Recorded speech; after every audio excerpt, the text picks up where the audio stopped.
Hi and welcome to the Confident Cats video on working with your cat who nips because of overstimulation. My name's Becky and I've got one of my Vocra Fosters called Crystal in here. Hi Crystal, who is hanging out up there on her cat tree at the moment but will come down in a bit to help demonstrate.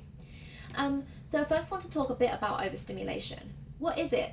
So overstimulation is when a cat is pushed into being uncomfortable. So they are pet, and it heightens their senses and they're no longer comfortable. And when they're in this situation, they're likely to nip, or they might grab hold of your arm and pull you in and maybe kick you at the same time, all of the fun things that they do. And we're going to look at ways that we can stop them from doing this behavior that empowers them to use other forms of communication. So often cats will be communicating that they're not comfortable when they're not comfortable, and then you're not listening to them. And so what we do is we ignore their first subtle behavioural cues that they're uncomfortable, which to us are subtle but to them are very clear. And when they get to the level of biting, we stop doing what we're doing, and they are happy about that. So we're effectively rewarding them for them biting us. So yeah, every time they nip, we're positively rewarding them by giving them what they want, which only further stimulates them to bite in a situation where they're not completely comfortable because they feel like it's the thing that works and they're listened to. So what we're going to do is we're going to try and scale back their reaction to lesser forms of communication than biting, which will encourage them to use those forms of communication rather than biting, because they're going to get what they want by using those more subtle signs. So a good way to explain this in terms of us is if someone came up and touched you on the shoulder, that would be an acceptable form of communication for, oh, you've dropped something. If someone came up and kind of massaged your shoulder and held on for too long, it would be really weird, and you'd say, hey, that's weird, don't do that. If they didn't listen, you'd say, hey, can you stop doing that? And if they still didn't listen, you'd be like, hey, stop doing that. And so the form of communication that you're using is escalated, and you'll often add in some hand movements or something as well, some physical gestures that are using multiple forms of communication. Well, with cats it's exactly the same. They'll start off using maybe one or two signs of communication that they're uncomfortable, and then they'll escalate until it results in biting. So we're going to try and listen to them at the very beginning of that chain, when we're just saying, hey, that's weird, can you stop doing that? And then they say, oh, okay then, and you're done, and that's the end of the interaction, rather than getting to the point of biting. So how do we do this? Well, first of all, we need to know what signs are that the cats are uncomfortable. And just like in human communication, it's very individual. So I'll give you a range of different behaviours that they use to show they're uncomfortable, but then you need to go to your cat and look at them and find out what types of behaviours they display for their personality. And it might be that they use different types of behavioural cues in different situations. So you want to be looking out for everything so you get a broad idea of how your cat communicates. So one of the first things to look at, will start from the top of the body and work down, are their ears. So a lot of cats will move their ears when they're uncomfortable. For some cats it will just be a very slight turn out, but other cats they'll put their ears flat when they're really, really uncomfortable. And it just depends on the cat. So you want to look at their ears. The next thing you want to look at are their eyes and around their eyes. So most of us have seen the eyebrow cat on Facebook and YouTube and places like that, who's an all-white cat who has great eyebrows. But literally every single cat has eyebrows, and when you start to look at their face, you'll really see that they communicate with their face and express very much like how we do. So if you're looking at the eyes here, they'll be like, oh, that's nice when you're petting them, oh, that's so good, and they'll be giving you blinkies, and then they'll start to get uncomfortable and they'll start to furrow their brow, and then they'll be like this. And so when you're seeing the tension start to build in their brow, you know that they're uncomfortable. You can look at their whiskers, which when they're comfortable will be flat against their face like this. And when they're starting to get uncomfortable, they'll start to pull forward. Now, note with this one, the whiskers out, that it's not just when they're uncomfortable, it's when they're stimulated. So when they're playing, you might see that your cat's whiskers fan out because they're trying to get as much stimulus from the environment as they can. Or similarly, if they're looking out the window, looking at birds, they'll often have their whiskers all the way forward. You'll also want to look at their fur position. When they're super comfortable and relaxed, their fur will be flat and slick and look in good condition. When they're starting to feel uncomfortable, it will start to get spiky and look like it's not so healthy anymore. And that's another way. And then probably the most classic sign that people look for is the flicking of the tail or the wagging of their tail. But with all of these, it's really important to remember that some cats might not ever wag their tail, and they can get really, really annoyed, and they can bite you and really mean to hurt you, and they will not once have moved their tail. And other cats will move their tail at the first sign that they're uncomfortable, and they might not nip or bite for 10 minutes after that, but they're showing that first sign that they're uncomfortable with a little twitch of their tail. So get used to those signs with your cat and really start to try and listen to them so that you're honouring their communication and respecting them when they do communicate, and empowering them to communicate with you, that if they are uncomfortable at any time, they can tell you and you'll listen. And it builds a really nice, respectful, mutual respectful relationship between you. So when cats do get overstimulated, they often will grab hold of you and pull you in, or nip you to say that they don't want you to.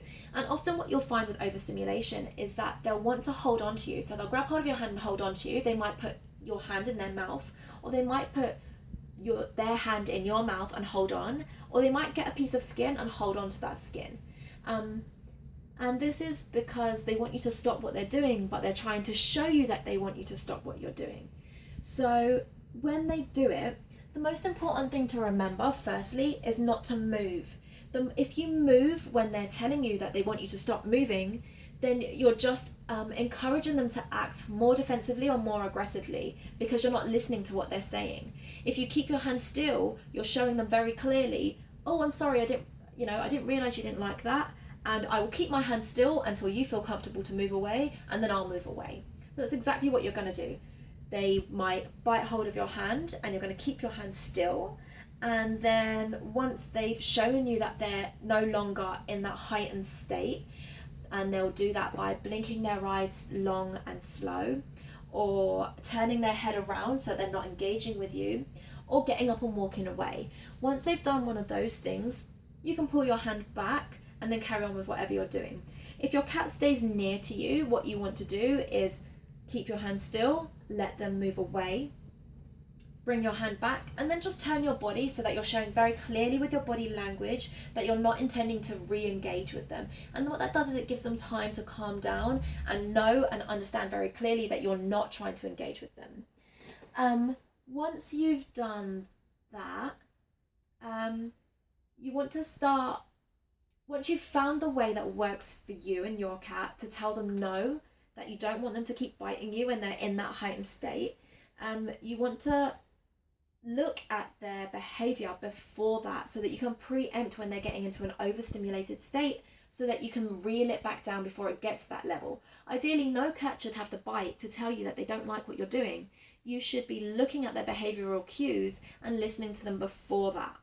And if you do get bitten, it's generally because you've gone too far and you need to scale it back and listen to your cat. You don't want to say no to your cat in this situation, because if you think about it, you've come up, you've started petting them, you've gone stroking them, and they've said to you, I don't like this, and they've said to you, hey, this isn't comfortable for me, and they've said, really, dude, this is too much, and then you've still carried on doing what you're doing, and so they've bitten you. So you want to show them that so they've gone and bitten you, and then you say no. That's really, really not fair, is it? They've told you several times that they don't want you to do what you're doing, and it's been ignored. And so they've done the only thing that they are listened to for. Oftentimes when you're bitten by your cat, you move away. But then to tell your cat off for that is really, really unfair. So instead, what you should do is use a neutral noise, like shh, that doesn't hold any emotion. Cats will listen in tone. So if they're grabbing hold of your hand and you're kind of in the middle of play, then you might be like, no, not like that. And so you're making a sound that doesn't really sound like no. If you're angry, you'll be like, no, because they might be hurting you if they've grabbed hold of your hand. But really, all you're doing in that situation is giving an unclear message, because there's no consistency when our tone changes and we're using the same word. So by using a noise like shh what we're doing is we're removing our emotion from the sound. We're keeping the noise consistent because it's easy to do if they're just doing something like grabbing hold of you but not using any claws and not biting, and you're not comfortable with it, which you shouldn't be.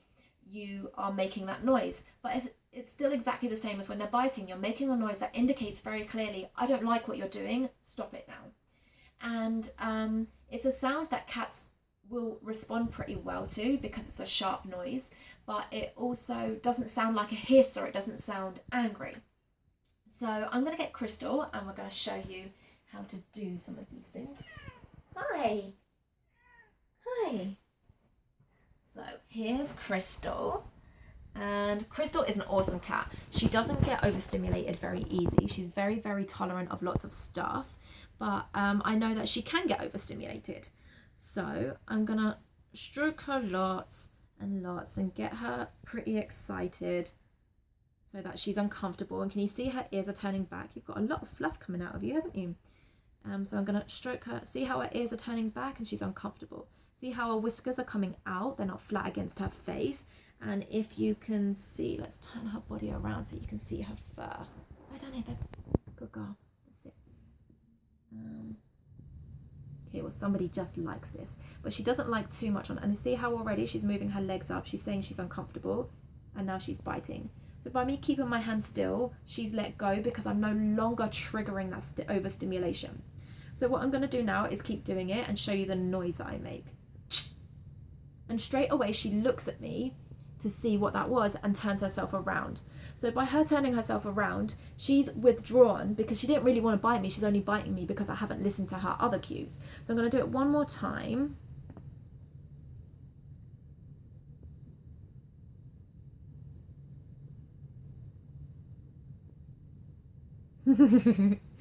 Oh, you like this, huh? You like this, huh?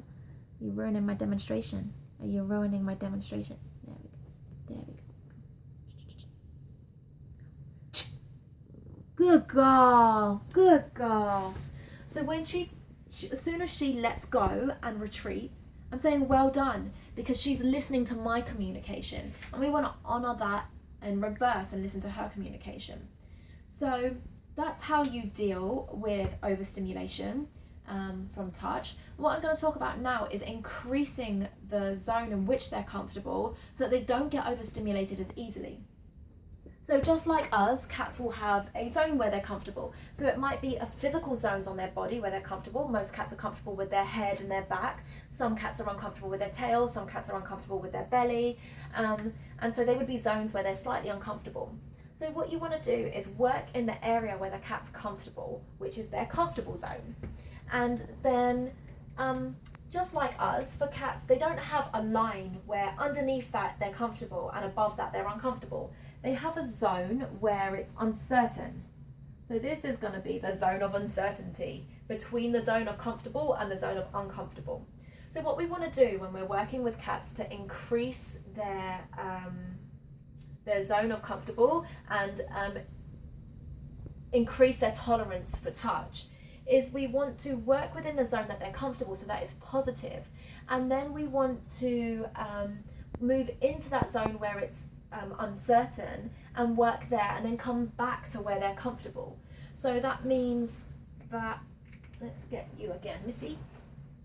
So with Crystal, I'm gonna stroke her on her cheeks here, and she loves being pet on the cheeks and on the head and on the back.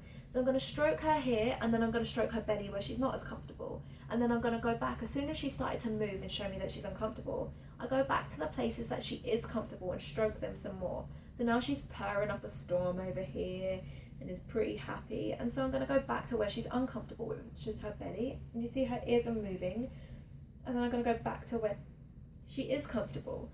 So I'm going to end it by stroking her where she is comfortable and then letting her go. Good girl. So what I've done is I've started from where she's comfortable and I've stayed in here and bounced back and bounced back and bounced back, and then I've gone out to where it's uncertain, and then I'm going back into the middle. Are you learning this as well? Yeah? Okay. And so then I've gone and stayed where it's comfortable, where it's comfortable, where it's comfortable, and I've gone back. like that. So I'm moving into where she's uncertain about it, but it's always ending back into the comfortable zone. So it always ends, here, bad uncomfortable zone. So it's always ending positive for her. So she leaves the exercise with it being, that was really, really nice pets. I really, really enjoyed that. There were a few things I wasn't sure about, but by the end of it, I actually started to kind of like my belly being touched. So effectively what you've done is you've removed this inner barrier and increased her zone of comfortability. And then her zone of uncertainty would now be further out. So then you'd start to do the same thing again, and with the things that she's not as comfortable with. And you never want to work, if you start where they're comfortable and you move through to here, and you're listening to the cues that they're giving that they're uncomfortable, and you move back, we're going to get to that bit in a bit, and you move back into where it's comfortable, you are honouring what they're saying and listening to them when they say that they're uncomfortable. If you're in the zone of comfortable and you move all the way out, this is when they're starting to attack you. This is when they're going to start biting you, because you're not, when you get to about here, they're going to start doing the ear thing and doing the tail thing and telling you that they're uncomfortable, and it's going to get further and further out. And then when you get to here, this is biting zone. So what you want to do is scale back so that you're only working in this area and increasing this zone of comfortability before you move further out. So I hope that's clear. It works really well. Where are you going? You've been a really good helper, haven't you? So thank you from me and Crystal for watching. Good luck with your cats, and I hope you have a wonderful day.